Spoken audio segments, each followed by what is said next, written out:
Ya, selanjutnya bekerja sama dengan PBB Indonesia beraksi dengan mengirimkan pasukan Garuda membantu menciptakan perdamaian dunia.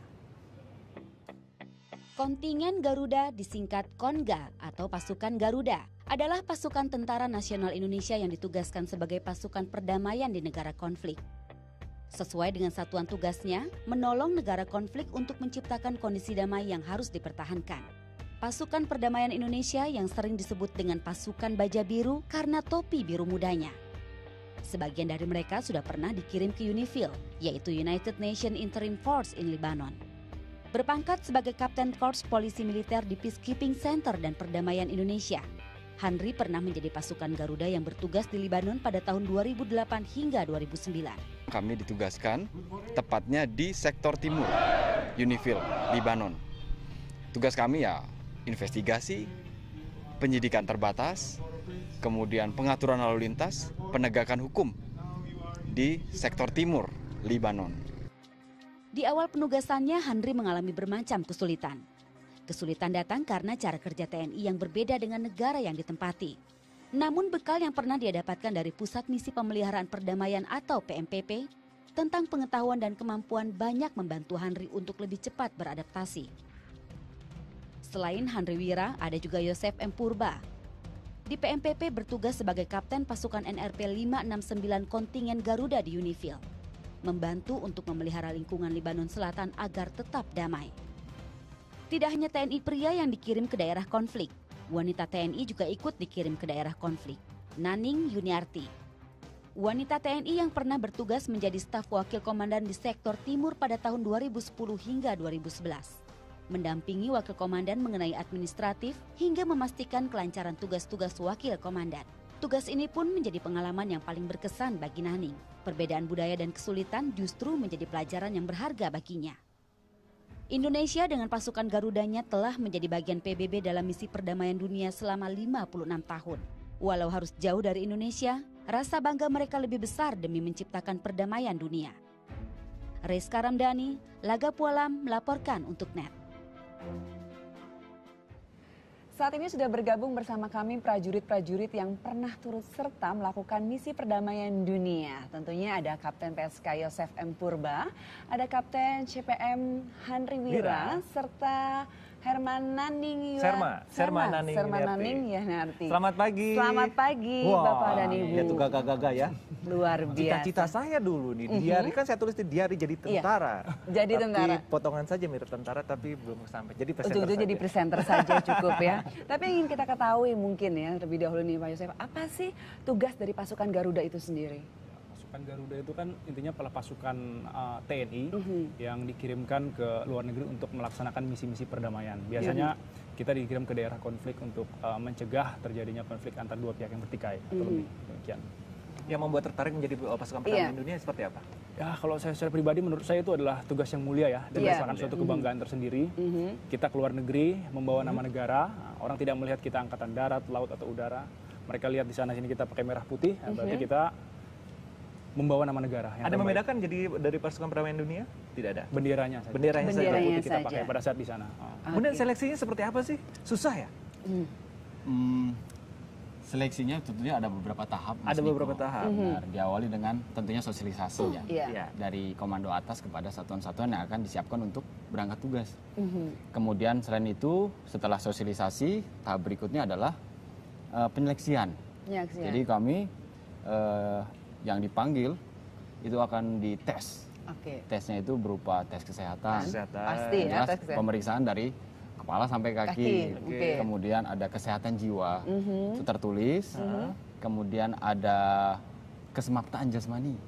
Kesemaptaan jasmani ini itu seperti lari, pull up, sit up, itu hal yang dilakukan oleh setiap prajurit, hal yang biasa yang dilakukan oleh setiap prajurit. Kemudian ada juga pengetesan keterampilan. Keterampilannya seperti apa? Keterampilan itu berupa kemampuan mengoperasikan komputer.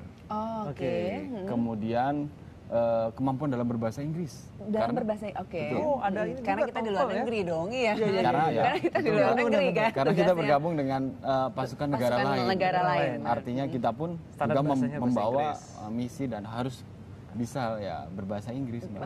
Oke. Kemudian ada seleksi, ada tes juga mengenai mengemudi, Mbak, kemampuan mengemudi. Karena di sana itu beda misi, beda kendaraan, kemudian aturan jalan juga berbeda dengan yang di Indonesia, sehingga perlu adanya adaptasi ya, dan setiap prajurit harus mampu mengoperasikan kendaraan dengan baik. Iya, nah kalau Mbak Nani sendiri nih, aktivitas sehari-harinya Mbak pada saat di sana, kegiatannya tuh apa saja? Pada waktu itu saya kan menjabat sebagai staf wakil komandan sektor timur di Unifil, Mbak.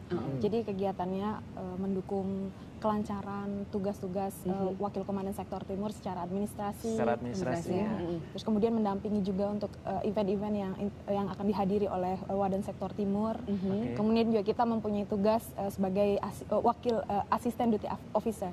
Itu kita waktu siaganya 1 kali 24 jam setiap bulan. Setiap bulan 1 kali 24 jam. Oke, itu yang di kantor administrasi. Kalau yang di lapangan seperti apa? Di lapangan seperti apa nih, Pak Hasan? Kalau saya bertugas di sana sebagai salah satu perwira staf, tetapi saya bertanggung jawab terhadap prosedur pengamanan untuk memasuki markas PBB. Jadi markas PBB itu kan biarpun dia di luar negeri dia sangat ketat. Jadi yang bisa memasuki itu hanya military officer juga maupun penduduk lokal yang merupakan pegawai di PBB itu. Nah, jadi terkadang kita punya sistem pengamanan yang sudah menjadi suatu prosedur.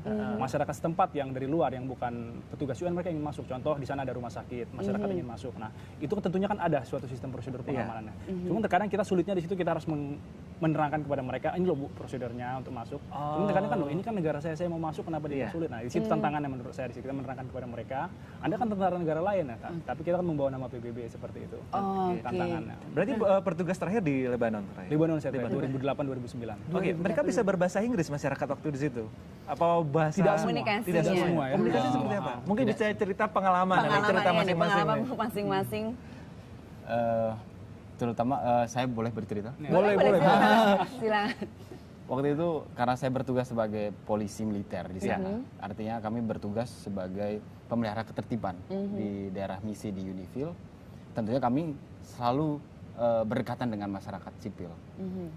Yang kedua dengan negara lain, dengan pasukan negara lain. Apabila suatu ada insiden apa, kami turun di lapangan. Kendalanya memang yaitu bahasa.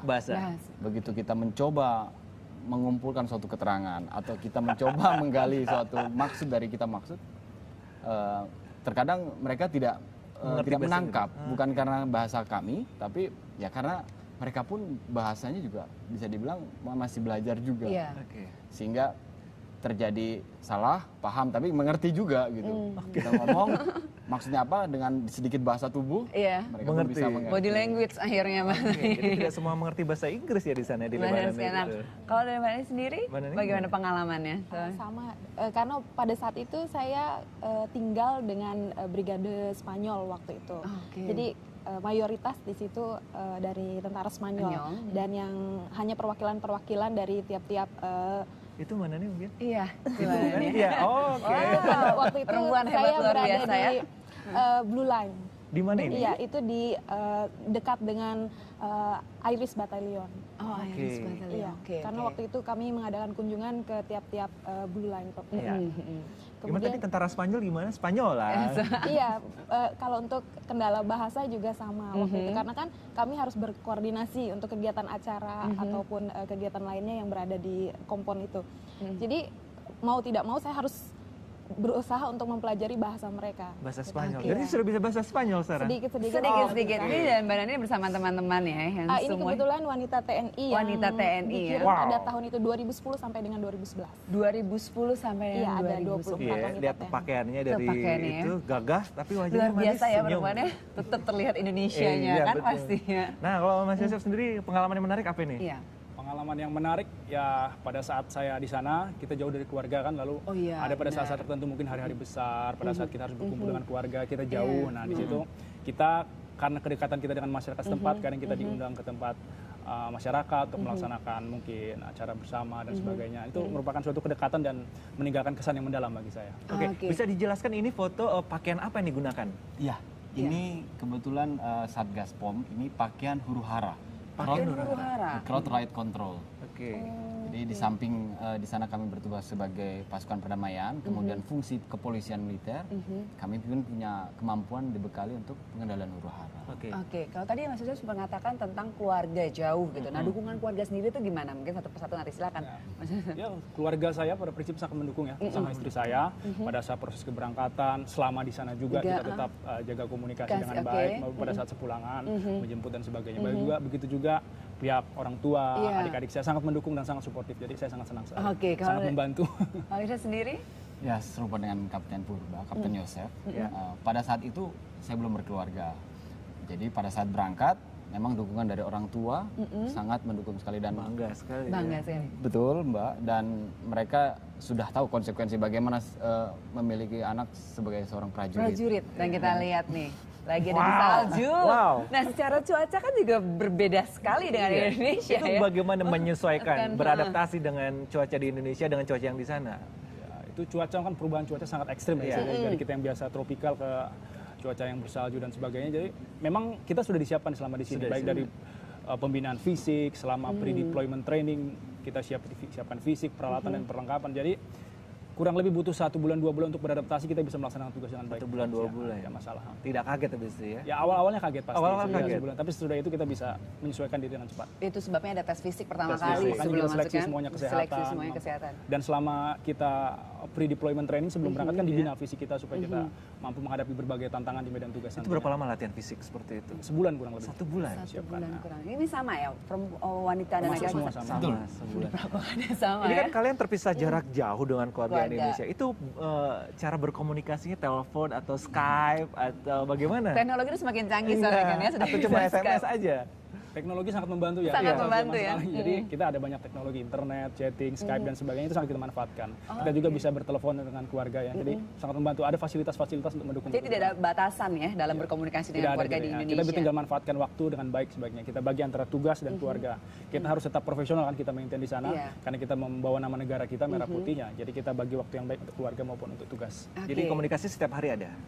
Kita usahakan setiap hari ada, begitu ada waktu luang komunikasi dengan keluarga. Oke, kalau ini fotonya ketika di mana ini? Ini di salah satu markas di Satgas POM, di salah satu sektor di Unifil. Jadi di Unifil ada 2 sektor, sektor barat dan sektor timur. Untuk kami Satgas POM itu ditugaskan di sektor timur. Ini seperti di belakang ada batu itu. Iya. Itu menunjukkan suatu ikon untuk Satgas POM Garuda. Oke. Terus selama bertugas menggunakan senjata, jadi masyarakat sana sempat merasa ketakutan, terintimidasi atau kesannya bagaimana? Kalau membawa senjata, kalau kami Satgas POM sendiri, kita meminimalkan penggunaan senjata karena kami berdinas dan bertugas bersama dengan masyarakat, bergabung dengan masyarakat, touch dengan masyarakat. Tentunya apabila kami menggunakan memperlihatkan senjata, mungkin mereka akan segan dalam artian akan berpikir 2 kali. Jadi ya senjata tetap kami pegang, cuma tidak kami perlihatkan secara gamblang. Seman nggak selama bertugas itu memperkenalkan ini Indonesia melalui budaya atau seperti apa? Mungkin bisa dijelaskan, ceritakan pengalaman itu dengan masyarakat setempat. Iya, di sana juga kita memang menjaga misi perdamaian, tapi dengan cara bersosialisasi juga dengan penduduk lokal di sana gitu. Jadi bagaimana kita memperkenalkan negara kita ke mereka melalui budaya-budaya atau apa. Bahkan mereka tertarik loh dengan bahasa Indonesia. Tertarik dengan bahasa Indonesia? Sempat mengajari? Sempat mengajari? Iya, jadi mereka kebetulan di sana kan berbahasanya Arab dan Prancis. Arab dan Prancis. Berjago nih kayaknya. Sedikit-sedikit belajar. Tapi kan untuk berkomunikasi itu kan nggak nyambung ya, mas saya bahasa Inggris, mereka Arab atau Prancis gitu kan. Jadi sedikit-sedikit mereka juga bahkan bukan hanya penduduk lokal saja, sesama tentara dari luar pun itu belajar gimana caranya mengucapkan salam dalam bahasa kita masing-masing. Jadi itu untuk mempererat. Saling belajar bahasa Maya juga ya bahasanya. Kalau Mbak Nana ini di mana nih fotonya? Ini di headquarters Sektor East. Di tempat saya bertugas waktu itu.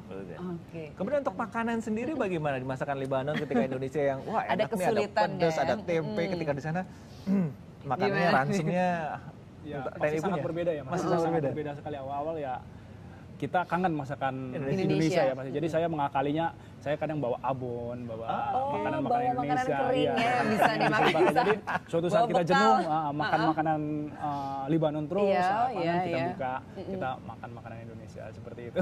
Seru juga nih. Masak sendiri mungkin ya? Kadang kita masak sendiri, kadang kita ada waktu pada saat kita konvoy lalu belanja, kita beli sayur dan sebagainya, kita ada beberapa prajurit yang lihai memasak ya, mungkin kita masak untuk masakan Indonesia, kita nikmati sama-sama. Tapi tetap bumbunya ada yang kurang pasti ya? Ya beda mungkin.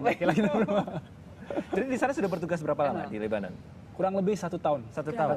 Kemungkinan untuk ditugaskan kembali ada? Tetap ada, tapi ya kita harapkan ke depan semakin banyak kesempatan untuk seluruh prajurit TNI melaksanakan penugasan luar negeri. Atau sudah setahun cukup memberikan kesempatan yang lain atau pingin lagi? Gitu. Ya kita berikan kesempatan yang lain juga. Yang paling berkesan itu apa sebenarnya pada saat? Kalau saya yang paling berkesan momen di sana setelah bertugas 1 tahun pada saat kita dilepas, ya kita masyarakat setempat di sana pada saat kita perpisahan itu ada yang sampai menangis, melepas, karena sudah ada ikatan batin yang kuat. Jadi itu membuktikan kita di sana tidak hanya sebagai tentara asing yang datang melaksanakan tugas PBB, membawa nama PBB, tidak. Jadi kita ada di situ kedekatan dengan masyarakat emosional, dan pada saat kita pergi mereka melepas dengan berat. Kalau Mas Vira gimana? Yang paling berkesan gitu, yang ingin membuat mungkin Mas Vira ingin kembali lagi gitu.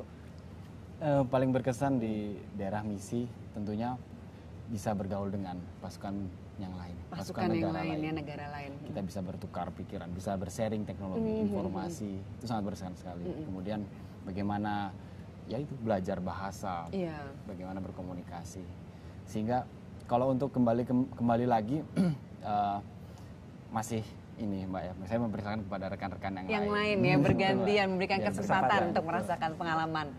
Kalau Mbak Neni sendiri? Kerjasama dengan tentara lain dan juga komunikasi dengan penduduk lokal di sana. Bahkan sampai saat ini juga kami masih berhubungan dengan media sosial. Sampai saat ini ya? Masih berkomunikasi juga. Masih berkomunikasi. By email ya pasti. Kita juga kan sudah ada BB ataupun smartphone, menggunakan smartphone luar biasa. Aman ya. Mendunia kan. Tidak ada jarak. Yang jauh semakin dekat, yang dekat tambah lebih dekat. Nah, kalian sebagai anggota TNI dan kebetulan hari ini bertepatan dengan Hari Ulang TNI, kemudian harapan-harapan yang ingin diucapkan atau disampaikan. Silakan Mas Yusuf. Sebagai prajurit TNI, kita berharap ya untuk TNI ke depan semakin profesional sebagai alat pertahanan negara. Lalu khusus untuk misi perdamaian ini kita harapkan kesempatan kita semakin luas ke depan untuk seluruh prajurit melaksanakan misi perdamaian PBB di luar, sehingga kesempatan semakin terbuka luas. Dan yang terakhir harapan kita TNI semakin solid, semakin dekat dengan rakyat, karena bersama rakyat TNI kuat.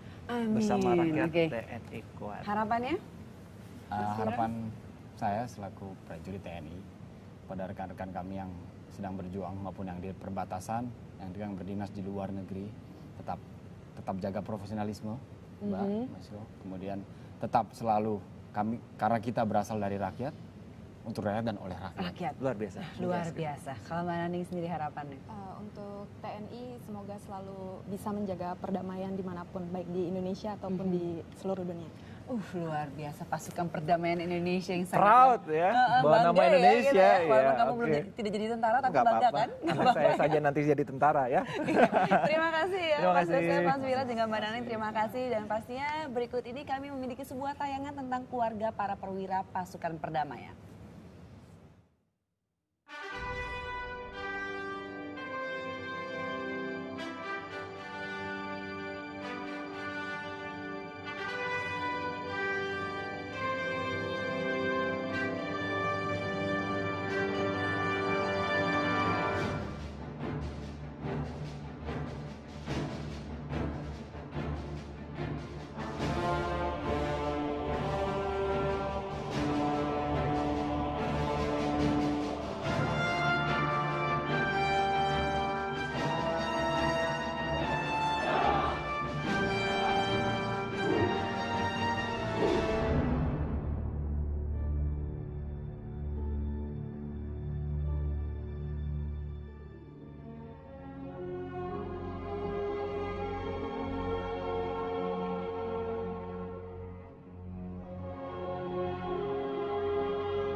Papa nanti telepon Dita ya, gitu. Papa, udah telepon Dita ya.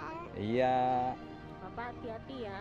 Papa hati-hati ya. Iya. Jangan nakal ya. Jangan nakal ya. Iya, Dita nggak boleh nakal juga ya. Iya.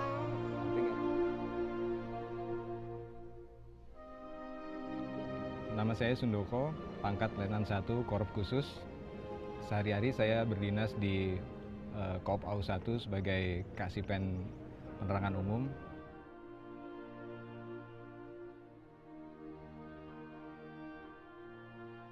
Untuk istri saya yang tercinta, Rohma Afini, saya titipkan anak saya dan tidak lupa 5 waktunya, tetap doakan Mas di sana supaya kita tetap bisa kembali berkumpul bersama keluarga. Untuk anakku tercantik, Radinta Nareswari,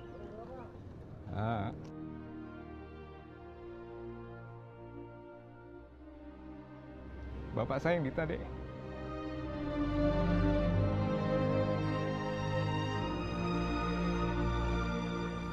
Sedih, Pak, saya, Pak.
Sebelum kita berpisah, mungkin bisa menceritakan sedikit yang kita putar tadi. Saya sih sangat terharu gitu pada pasti ya perpisahan. Ya, gitu. Apalagi yang sudah berkeluarga, berkeluarga berat sekali meninggalkan rasanya. anak, istri.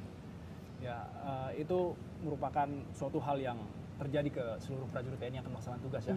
Memang sangat mengharukan dan sangat berat pada saat kita sebagai pasukan perdamaian atau peacekeeper harus melaksanakan tugas ke luar negeri, ke daerah yang asing untuk mencegah konflik antara dua pihak yang bertikai atau lebih, mempertaruhkan nyawa kita untuk perdamaian di negara lain, itu merupakan suatu hal yang berat. Dan pada saat itu juga dengan mempertaruhkan nyawa kita harus meninggalkan keluarga, anak istri dan sebagainya, itu merupakan hal yang sangat berat dan itu wajar dan itu dialami seluruh prajurit yang sebelum berangkat. Seperti pikiran terbagi-bagi ya. Terbagi-bagi, tapi kembali lagi kita adalah prajurit, kita bertindak berdasarkan perintah dan kita laksanakan yang terbaik untuk negara kita. Dan sampai Indonesia sudah bertemu dengan keluarga. Iya, bertemu dengan keluarga itu sudah ya. Mungkin kemarin baru datang, terus belum ketemu datang ke sini dulu gitu. Tapi sudah ya. Itu yang pertama ditemui. Kalau Mas Wira sendiri gimana melihat tayangan tadi? Seperti yang tadi kami sampaikan, bahwa itu konsekuensi bagi setiap prajurit TNI. Dan tentunya setiap keluarga pasti menginginkan yang terbaik bagi siapapun. Dan peristiwa tadi selalu terharu. Dan apabila kita melihat hal seperti itu, sepertinya inilah kami prajurit TNI yang siap untuk deploy, untuk diterjun di medan, di misi. Kalau Mas Wira sudah berkeluarga sekarang? Sekarang sudah berkeluarga, begitu pulang langsung menikah. Alhamdulillah, berarti meninggalkan pasangan pada titik calonnya. Kalau dari Mbak Nani sendiri bagaimana sebagai seorang wanita? Iya, di balik suatu kebanggaan menjadi peacekeeper memang ada hal yang sangat mengharukan ya Mbak, menyedihkan untuk meninggalkan keluarga. Gimana kita harus membagi pikiran kita dengan bertugas di misi perdamaian, juga keluarga yang ditinggalkan. Tapi ya kembali lagi itu adalah konsekuensi kita sebagai TNI yang harus siap ditugaskan dimanapun. Kita sudah nggak single lagi kan? Masih single? Masih single. Masih single. Niko? Kok saya? Panggil kamu Niko. Iya. Nah, bagi Anda yang bingung ingin membuat sarapan apa pagi ini, nah kita akan sarapan sebentar lagi ya. Nah, jawabannya dalam segmen Let's Cook bersama Erwin dan Jana setelah commercial break berikut ini. Iya, terima kasih.